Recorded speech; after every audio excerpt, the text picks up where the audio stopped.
Je vais continuer sur le sujet de la conférence de Olivier Bonnassy, Dieu, la science, l'épreuve.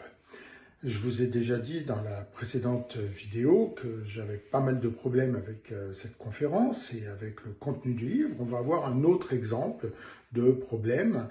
C'est la première partie de la conférence, c'était sur le monde qui nous entoure, le Big Bang et comment, après le Big Bang, notre monde est apparu.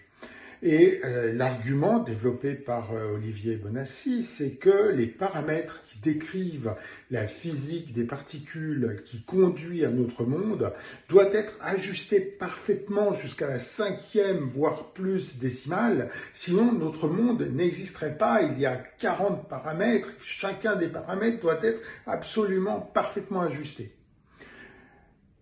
J'ai posé une question sur ce sujet et on verra après la réponse. Et donc ma question concernait le fait que si on voit notre monde actuel et qu'on est en train d'en discuter, forcément les valeurs des paramètres tels qu'on les a mesurés correspondent à un monde qui donne quelque chose qui correspond à notre monde.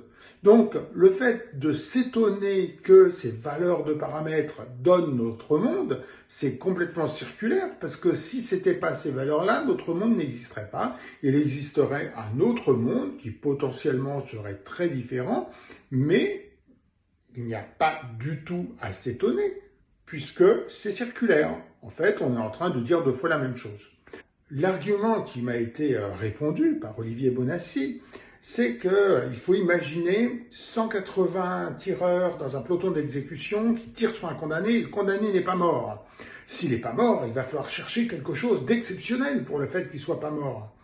Et première chose, on peut discuter sur la notion d'analogie. Est-ce que réellement une analogie est un argument très fort? Je ne pense pas.